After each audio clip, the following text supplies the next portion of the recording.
बाबू जी, आप दूसरी एक बात कर रहे थे आत्मस्वरूप की, कि अगर आत्मा यहाँ आत्मस्वरूप में कर तैयार रहेगी तो ऊपर के जो 108 वाली आत्मा है वो उसको रेज मार के पहचान लेगी, उसके बारे में बताइए।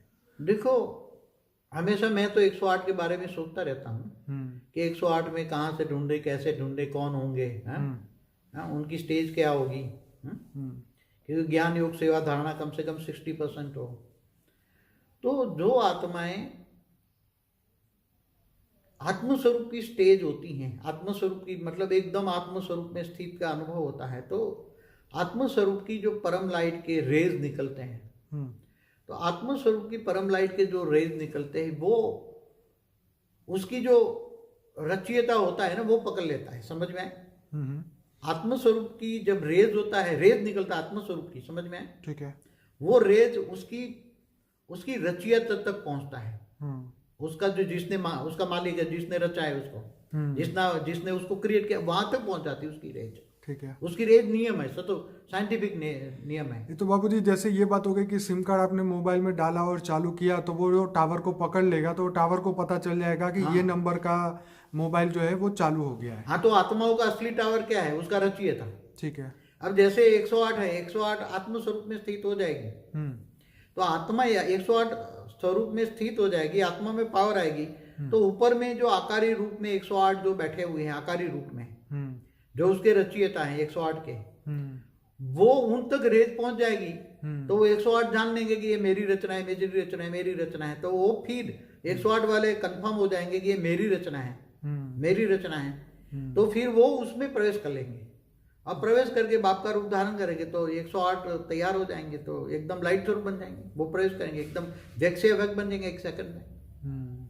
तो आत्म साकार में आत्माओं को कैसे तुम ढूंढोगे? क्योंकि आत्मा पर तो अनेक आवरण है, आत्मा पर तो अनेक आवरण, तो वो ऊपर वाले 108 कैसे ढूंढेंगे? 108 तो ढूंढ रहे, ऊपर वाले ढूंढ रहे कि मेरे साकार रूप कौन सा है। आकारी 108 ढूंढ रहे कि मेरा साकारी रूप 108 धरती पर कौन है, वो तो ढूंढ रहे, रेज भी मारते हैं, मगर वो रेज ऊपर से जो रेज आ रही है वो उसके साकारी रूप नहीं ले पाते, क्योंकि वो आत्मस्वरूप नहीं है। वो तो पावर डालेंगे मगर आत्मस्वरूप की स्थिति नहीं है, तो कैसे वो रेज को पकड़ेंगे? और ऊपर वाले भी कैसे जानेंगे ये मेरी आत्मा है? इसलिए पहले से ही कहा है, मैंने कई सालों से कह रहा हूं, आत्मस्वरूप बनो, आत्मस्वरूप बनो। आत्मस्वरूप बनोगे तो तुम्हारी ये आत्मा की जो रेज है यहां से तुम्हारी रचयिता तक जाएगी, तुम्हारा असली टावर पकड़ेगा, और उसको पता लग जाएगा कि ये मेरा साकार रूप है। आकारी को भी पता लगेगा, 108 वालों को भी पता लगेगा, 1008 वालों को भी पता लगेगा।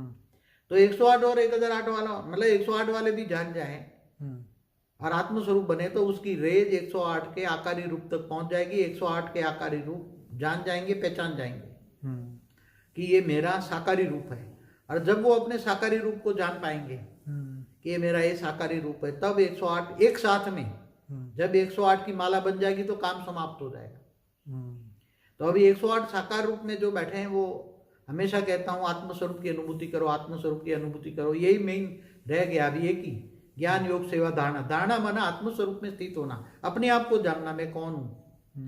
तो जब आत्मस्वरूप में स्थित हो जाओगे, तुम्हारी जो आत्मस्वरूप की लाइट की जो रेंज है वो तुम्हारे रचयिता तक पहुंचेगी, और वो तुम्हारा रचयिता जान लेगा कि मेरी रचना है, तो वो आकारी रूप में तुम्हारे साकार में प्रवेश कर लेगी। फिर एक साथ में वो बाप का रूप धारण करेंगी, और बाप का रूप तो धारण करके वो आकारी रूप काम ही कर रहे हैं, सबको हेल्पलाइन दे रहे हैं, ढूंढ रहे वो 108।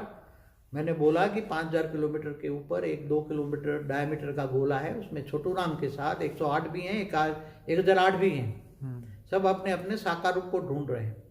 जब साकार रूप को उनको प्रत्यक्षता पता लग जाएगा कि मेरा साकार रूप है, तब प्रवेश कर लेंगे, तब काम समाप्त हो जाएगा। 108 की माला बनना मना काम समाप्त, तब प्रत्यक्षता 1 सेकंड में हो जाएगी। चारों ओर परम लाइट से बाप को प्रत्यक्ष करेंगे, उसकी पूरी बॉडी परम लाइट आएगी, उसके अंदर से परम लाइट, क्योंकि उसमें बेहद की कला का पावर है, तो उसकी बॉडी में सारी परम लाइट फैल जाएंगी, व्यक्त से अव्यक्त बन जाएंगे। अव्यक्त स्वरूप धारण करना माना, धारणा माना अव्यक्त स्वरूप को धारण करना। यहाँ ज्ञान योग सेवा धारणा 4 है। जितना ज्ञान होगा इतना ही योग लगेगा, इतना ही आत्मस्वरूप की अनुभूति होगी। पहला सब्जेक्ट है ज्ञान।